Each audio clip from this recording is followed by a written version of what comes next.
Nous sommes dans un nouvel épisode dans lequel nous allons parler du principe de la réciprocité dans les relations humaines.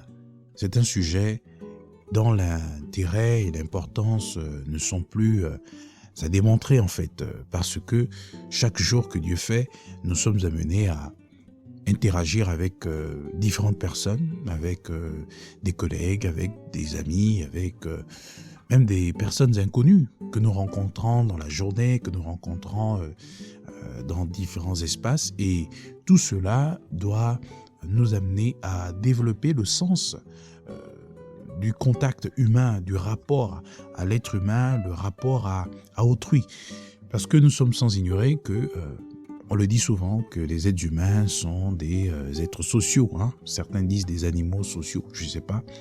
Mais qu'à cela ne tienne, on ne doit pas perdre de vue que nous sommes des créatures à l'image de Dieu. Nous sommes des êtres profondément sociaux, donc qui sont amenés à échanger, à cohabiter avec d'autres êtres humains comme eux, de façon à évoluer, de façon, on va dire, coopérative, sociable, harmonieuse aussi, pourquoi pas, parce qu'on est appelé à vivre en paix et non pas dans des situations de conflit et de guerre, même si aujourd'hui, c'est beaucoup plus ce qui prévaut dans ce monde. Et après, ce n'est pas aussi étonnant parce que depuis la chute du diable, ce monde a viré complètement dans un sens qui est beaucoup plus destructeur et autodestructeur d'ailleurs, parce qu'il se détruit aussi de lui-même, parce que sa nature a été corrompue. Bon, je dis ça, je rappelle tout simplement un principe, une vérité. Donc je ferme la parenthèse.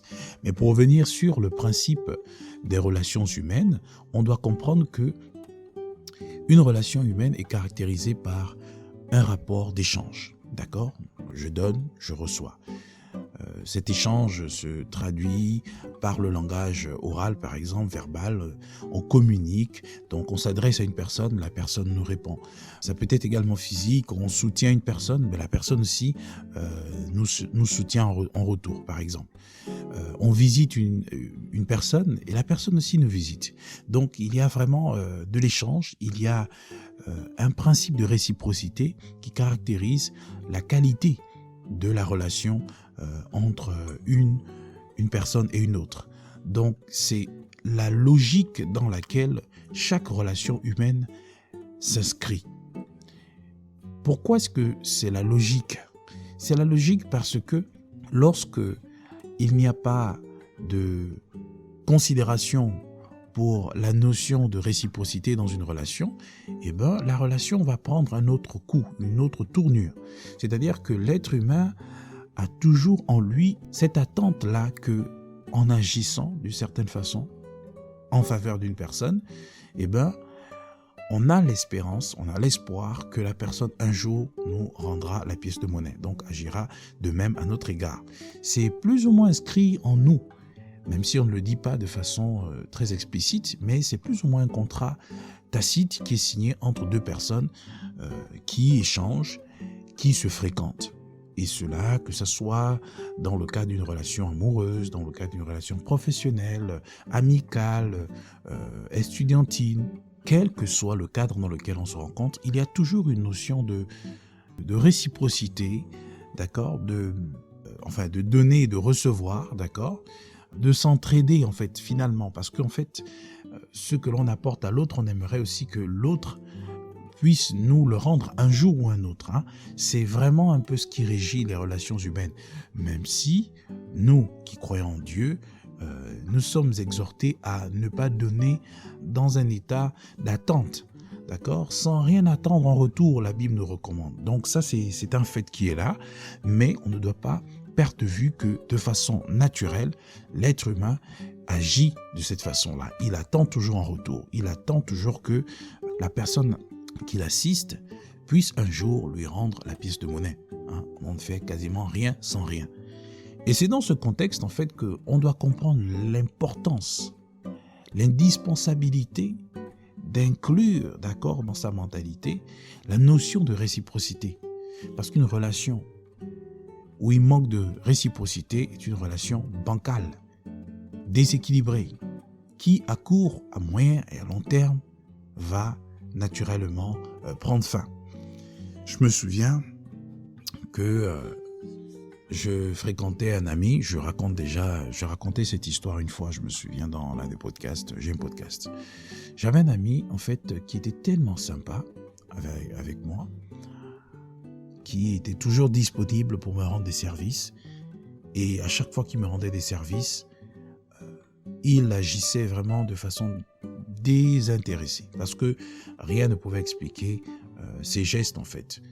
Je ne payais pas ses services, mais il le faisait de façon gratuite et désintéressée. Et un jour, je lui ai demandé un autre service, en plus de tous les services que je lui demandais. Ce dernier me l'avait rendu de façon désintéressée, comme d'habitude. Mais après ce jour-là, ce dernier a disparu. Il ne m'a plus jamais rendu de service. Et j'ai commencé à réfléchir, je me suis rendu compte que, en fait, la relation que nous avions était déséquilibrée parce qu'il était le seul à m'apporter des services. Et moi, j'étais celui-là qui était comme un bénéficiaire, quelqu'un qui recevait le beurre et l'argent du beurre. Même s'il arrivait que je rende des services à ce dernier, mais c'était vraiment pas... lorsque j'établissais un rapport d'équilibre, il y avait vraiment un grand déséquilibre, un grand écart. Ce qui fait que ça s'est traduit par cette frustration chez mon ami, quelqu'un que je respecte beaucoup, d'ailleurs, jusqu'à ce jour, et qui, lui, un jour a disparu complètement et se faisait de moins en moins présent jusqu'à ce que, Cette situation m'a fait école et je me suis dit, je ne devrais plus agir de la sorte.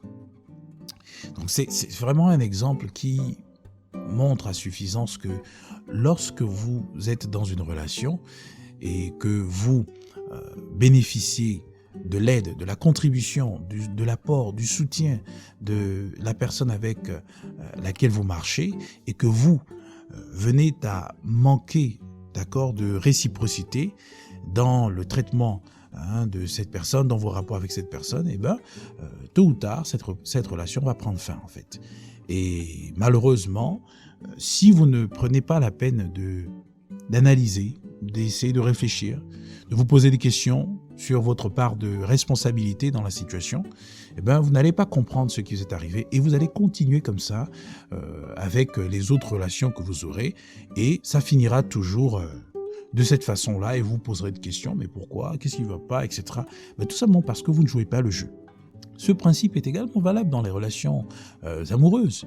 Vous ne devez pas être cette personne-là qui attend toujours que l'autre soit là pour vous, l'autre prenne soin de vous, l'autre vous offre des choses, l'autre fait des choses qui vous mettent à l'aise. Et vous êtes là comme une bénéficiaire ou comme un bénéficiaire. Ça n'existe pas, cela. Il n'y a aucune relation dans ce sens. Et même, moi qui suis acteur associatif, même lorsque vous aidez des bénéficiaires, vous attendez quand même à ce que ces derniers vous soient reconnaissants. Des personnes vous soient reconnaissantes, témoignent de ce sentiment de gratitude à votre égard. C'est humain. C'est humain et il ne faut pas écarter ce principe dans votre conception des choses. Vraiment, perdre cela de vue, c'est vraiment avancer à l'aveuglette dans tout ce qui peut être qualifié de relations humaines. Donc, c'est très, très, très important. Je veux aussi prendre un autre cas qui est très important.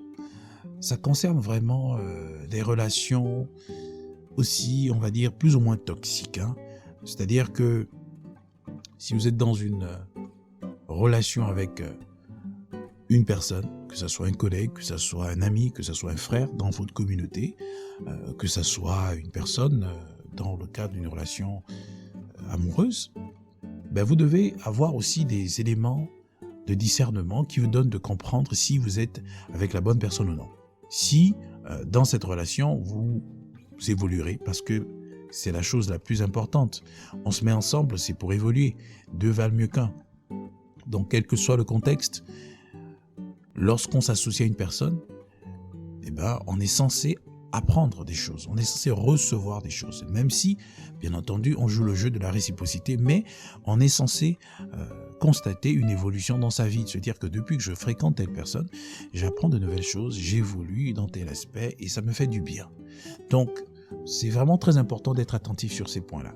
Et parfois, vous pouvez tomber dans des relations où vous avez l'impression que vous constatez plus une involution qu'une évolution. Vous êtes beaucoup plus dans une situation de recul et même parfois, la personne qui vous fréquente, elle est en train de progresser. Là, il y a des équilibres. Donc, le déséquilibre, c'est vraiment un point, un élément de discernement qui vous donne de comprendre si vous êtes dans la bonne relation ou non. Ce point est très important parce que parfois, vous pouvez tomber dans des relations où vous avez des personnes, en fait, finalement, très égoïstes, très narcissiques, très tournées vers elles-mêmes, qu'elles oublient finalement le bon côté des autres, ou en tout cas l'intérêt d'être réciproque dans le traitement qu'elles vous apportent. Moi, je me souviens une fois que j'avais un frère d'une communauté qui était plutôt sympa. Franchement, c'était quelqu'un de bien dans son cœur, dans son fond. C'est quelqu'un, enfin je dis c'est quelqu'un parce que voilà, d'ailleurs c'est un grand frère. Et je me suis rendu compte que en fréquentant cette personne de plus près, je me rendais compte que cette personne me complexait. Et vu qu'on était dans un cadre religieux, donc ecclésiastique, de l'église, je me rendais compte qu'à chaque fois que j'échangeais avec ce frère, je me sentais toujours diminué, rabaissé, un peu comme si j'étais moins saint que cette personne aux yeux de Dieu. Je ne cochais pas toutes les cases, s'il faut le dire, de la sainteté, de la justice, de l'approbation en tout cas envers Dieu. Ce qui fait qu'à chaque fois qu'on se voyait, on pouvait passer un bon moment parce que en fait, cette personne, c'est une personne vraiment très douce, très pacifique, très plaisante en tout cas. Mais en ce qui concerne ce petit caractère-là, je ne sais pas comment dire, en fait, c'était vraiment contradictoire parce que je me disais, mais en fait, c'est bizarre, ce frère, il est génial en fait. Il fait de bonnes choses, de bonnes œuvres, il est humble, il est modeste, mais c'est bizarre. Et en même temps, aussi quelque chose de bizarre en lui, c'est que lorsque je suis en sa présence, je me sens diminué. Ça peut souvent se faire par certains propos qu'il tient, certaines histoires qu'il raconte, parfois aussi le fait de souvent monologuer dans certains de nos échanges.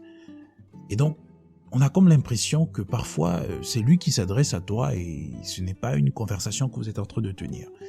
Et donc, il y a comme un rapport en fait unilatéral et non bilatéral. Vous voyez, c'est vraiment un peu biaisé en fait, la communication est un peu biaisée. Mais pourtant, quand vous regardez la personne, vous la fréquentez au premier abord, vous allez voir que c'est une personne qui est très sympa. Mais c'est vraiment, j'ai jamais compris cette énigme de savoir que vous pouvez être une personne géniale, sympa, en fait, sympathique, plaisante, qui est digne en fait d'être fréquentée, à première vue, et qui parfois manque de réciprocité dans son dialogue, dans ses échanges avec les autres, et qui parfois par son attitude peut repousser les autres plutôt que les maintenir dans une relation de longue durée avec eux. Donc vous voyez que tout ça, ça peut faire école. C'est à nous de pouvoir discerner, savoir si vous devez poursuivre cette relation-là, d'accord, la maintenir ou mettre fin à cette dernière, parce qu'en fait, au fond, soit vous gagnez, soit vous perdez. Soit ça vous édifie, soit ça fait le contraire. Soit ça contribue à votre développement, soit c'est juste une évolution que vous allez constater chez vous. Donc les relations humaines, elles sont très importantes. On ne peut pas y échapper. Elles sont là parce que nous vivons dans un monde où nous ne sommes pas seuls. Chaque jour, nous rencontrons des personnes. Nous sommes appelés à établir, à développer, à maintenir des relations.